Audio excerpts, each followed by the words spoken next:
Good afternoon from London, and hello from me, Dr. Dermot Hudson, the Chairman of the British Group for the Study of the Juche Idea, Chairman of the UK Korean Friendship Association, and official delegate of the Korean Friendship Association for the UK, and President of the Association for the Study of Songun Politics UK.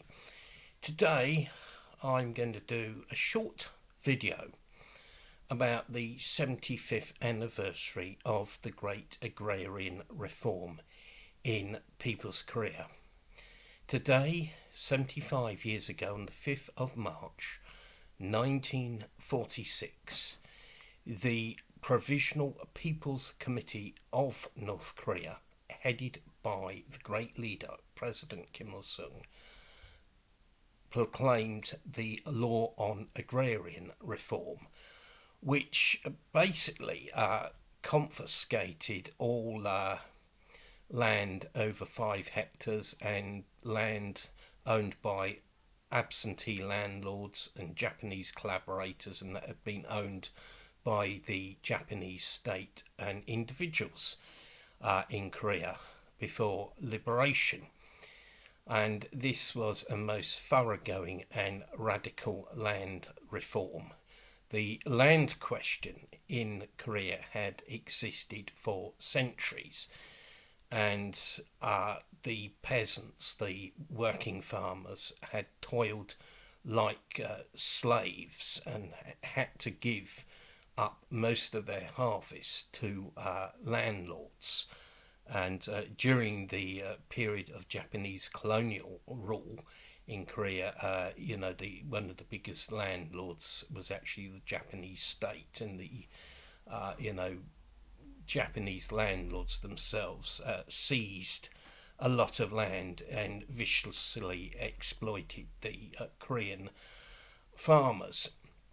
The agrarian reform benefited over 700,000 farmers, and to say what it did, it confiscated without compensation being paid to the former landlords, the land, and at the same time distributed it totally free of charge to the working farmers, the farmers without land, the farmers who were short of land.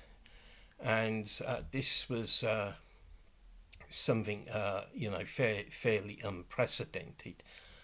Some other countries, including even some socialist countries, paid very limited and small amounts of compensation to former landlords, and also, actually charged for the redistributed land. But in People's Korea, this was done without compensating the landlords and without charging anyone for the redistribution of the land. And in fact, in a lot of neo-colonial countries, land reform has never been carried out satisfactorily. To give one example, in Kenya, the former fighters of the Mau Mau, the Kenya Land Freedom Army, expected after independence that the land of former white farmers was going to be handed to them, and waited for President Kenyatta to give the order. This didn't happen, and instead Kenyatta enforced the policy of willing seller, willing buyer, which, basically meant no land reform was carried out, and capitalist relations of production prevailed in the countryside. But in People's Korea, led by a people's government and guided by the Juche Idea, a people-orientated idea, this very thoroughgoing and revolutionary land reform was carried out, which smashed landlordism and feudalism at one go, liberated the Korean farmers from exploitation and oppression, and made them not just masters of the land, but masters of their own destiny. And it freed the agricultural productive forces from the fetters of feudalism and landlordism. It basically marked a fundamental redistribution of wealth and power in Korea. One cannot overstress that. And one of the reasons why the imperialists and the mainstream media hate People's Korea so much, and such venom is thrown at People's Korea, is because it did this. It achieved a fundamental shift in the balance of wealth and power, which Western countries have not been able to do so. We've had sort of decades of so-called reformism. We've had old Labour and new Labour. Dare I say, we've had British left parties which have been totally useless, but none of them, have achieved this kind of radical redistribution that People's Korea achieved. And it's a fact that today in Britain, most of the land is owned by big landowners. Some of them, have owned the land going back for centuries. It's owned by, big monopoly companies, by big property companies. I believe about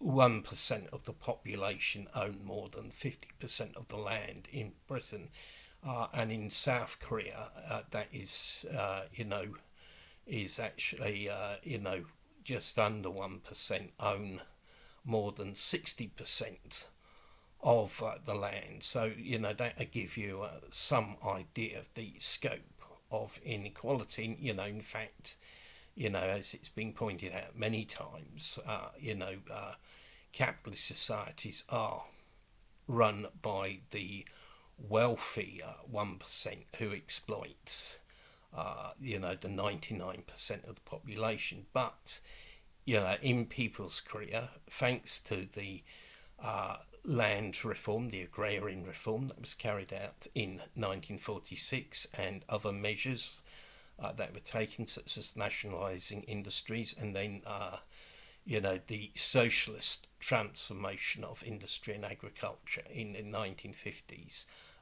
It is one of the most egalitarian societies on the face of the earth, where there is no rich and poor, and everybody is the masters of society, and everything in society serves them. So the Korean people today are celebrating the 75th anniversary of the Agrarian reform, and we join them in applauding it. Long live the Juche Idea, long live People's Korea, long live Juche Socialism. Thank you for watching this video. If you're not already a subscriber to the channel, please subscribe, and also to our affiliated channel, UK KFA. And please always check out our Facebook and Twitter for events. We'll probably be having a few coming up soon. Have a great day and stay safe. Goodbye.